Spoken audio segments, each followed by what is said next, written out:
खूप खूप वर्षापूर्वीची गोष्ट. एकदा एक साधू आपल्या कुटीत ध्यानधारणा करत होते.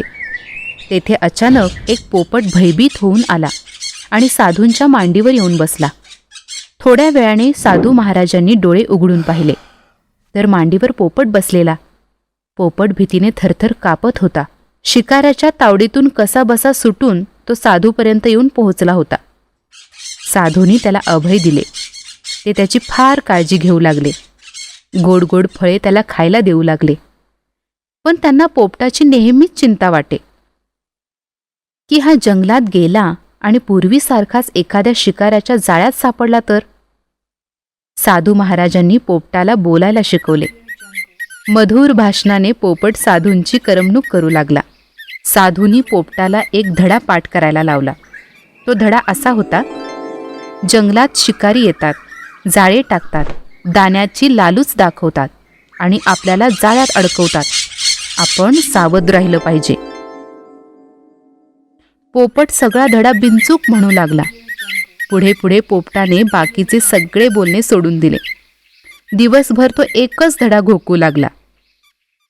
स्वतःच्या बचावाचा धडा त्याने लक्षात ठेवला म्हणून साधूंना बरे वाटे. एकदा त्यांनी पोपटाची परीक्षा पाहायचे ठरवले. प्रत्यक्ष प्रसंग पडल्यावर पोपटाला घोकलेल्या धड्याची आठवण राहील का? तो सावधगिरीने वागून स्वतःची सुटका करील का?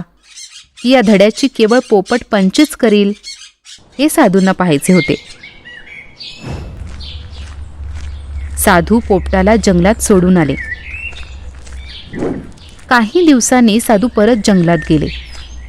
हिंडता हिंडता त्यांना तो पोपट दिसला. जंगलात शिकारी येतात, जाळे टाकतात, दाण्याची लालूच दाखवतात आणि आपल्याला जाळ्यात अडकवतात. आपण सावध राहिलं पाहिजे. हा पाठ तो घोकत होता. साधूंना हे ऐकून आनंद झाला. पोपटास धडा पाठ होता. इतकेच नाही तर जंगलातील सगळ्याच पोपटांनी तो धडा पाठ केला होता. एवढ्यात साधूंना जंगलात एक शिकारी दिसला. त्यांनी त्याला विचारले, दिवसात तुझी कमाई किती? शिकारी म्हणाला, 5 रुपये. साधूंनी शिकाऱ्याला 5 रुपये दिले आणि म्हणाले, त्या झाडाकडे जा आणि जाळी टाकून बघ. किती पोपट जाळ्यात सापडतात ते. जेवढे सापडतील तेवढे मला दे. शिकारी कबूल झाला. पोपटाच्या दिशेने जाता जाता शिकाऱ्याला पोपटाची घोकमपट्टी ऐकू आली. त्याला आश्चर्य वाटले. मी शिकारी आहे, जाळे टाकणार, दाणे फेकणार आणि त्यांना जाळ्यात पकडणार. हे पोपटांना कसं कळलं? त्यांनी मला कसं ओळखलं? आता हे पोपट आपल्या जाळ्यात कसले सापडणार? असे वाटून शिकारी साधूकडे परत गेला. साधू म्हणाले, असं निराश होऊ नकोस. पोपटाची परीक्षा बघण्याकरताच तुला मी पाठवलं होतं. तोंडानं बोलतात त्या शब्दाचा अर्थ त्यांना समजतो का? त्याप्रमाणे सावधगिरीनं ते आचरण करतात का? हेच मला बघायचं आहे. तू पुन्हा जाऊन जाळं टाक. शिकाऱ्याने जाऊन पुन्हा जाळे पसरले, दाणे टाकले आणि बाजूला जाऊन बसला. थोड्या वेळाने जंगलातले पोपट दाणे खायला उतरले आणि जाळ्यात अडकले. त्यात साधूंचा पोपट सुद्धा होता. साधूंना हे पाहून वाईट वाटले. ते पोपटाजवळ गेले आणि म्हणाले, बाबा रे, मी तुला एवढा उपदेश केला, तो तू विसरलास कसा? पोपट म्हणाला, महाराज, मी तुमचा उपदेश विसरलो नाही. सगळा तोंडपाठ आहे, ऐका. तेव्हा साधू म्हणाले, अरे वेड्या, नुसता घोकण्यासाठी मी तुला तो उपदेश केला नव्हता.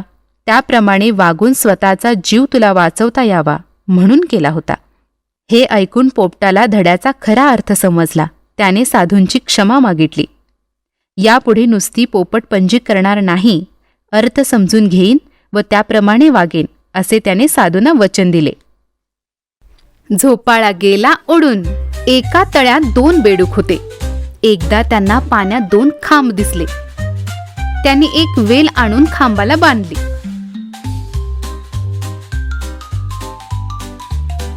वेलीला छानदार झोपाळा तयार झाला. दोघेही बेडूक त्यावर बसून झोके घेऊ लागले. तोच काय गंमत झाली, अचानक तो झोपा उडू लागला.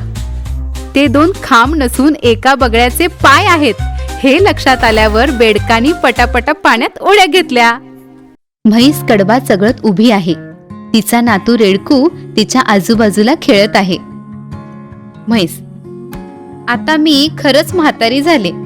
हा कडबा काही चावे ना मला. अरे बाळा, माझं एक काम करशील? हो, सांग ना.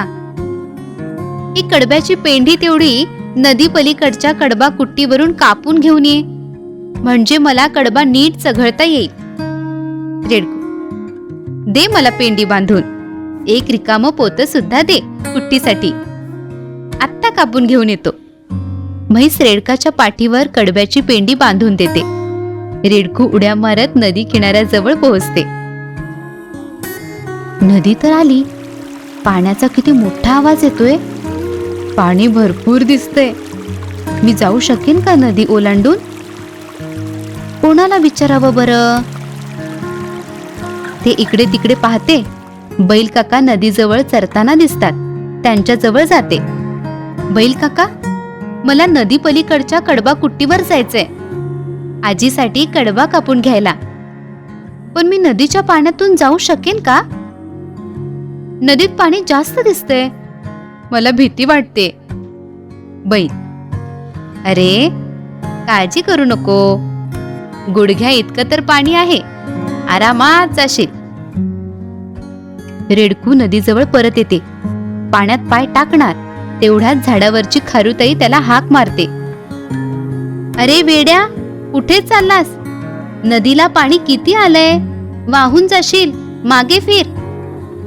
खारुताई, पाणी जास्त नाहीये असं बैल काकांनी सांगितलंय, मला आरामात जाता येईल असं ते म्हणाले.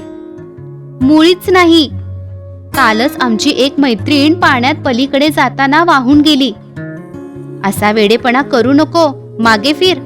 रेडकू विचारात पडते, गोंधळून जाते आणि घरी परत जायला निघते. घरी लवकर आलेले पाहून म्हैस आजी विचारते, का रे, लगेच परत आलास? कुट्टी बंद होती का? नाही ग आजी, मी कुट्टीला गेलोच नाही, नदीपासून परत फिरलो. नदीला पाणी खूप जास्त आलंय. अरे, असं कसं होईल? सकाळीच तर गाढव दादा आला नदी पार करून, त्याच्या पोटापर्यंत सुद्धा पाणी नव्हतं असं तो म्हणत होता. अगं, मला बैल काका म्हणाले की पाणी कमी आहे, पण खारुताईनं सांगितलं की तिची मैत्रीण पाण्यात वाहून गेली. मग मी घाबरलो आणि परत आलो. अरे, नीट विचार कर, बैल काका किती उंच आहेत आणि खारुताई किती बुटकी आणि छोटी, मग तिला पाणी जास्त वाटणारच ना. पण खारुताईपेक्षा तू मोठा आणि उंच आहेस की नाही, मग तुला घाबरायचं काय कारण? खरंच की, आलं माझ्या लक्षात. आत्ता घेऊन येतो तुझ्यासाठी कडबा कापून. नदीच्या पाण्यात पाय टाकून, खरंच की पाणी फार खोल नाही, माझ्या गुडघ्याच्या थोडंसं वर आहे, मला सहज जाता येईल. रेडकू सावकाश नदी पार करते. पलीकडच्या काठावर पोहोचताच आनंदाने गाणे म्हणत कडबा कुट्टीच्या दिशेने जाते.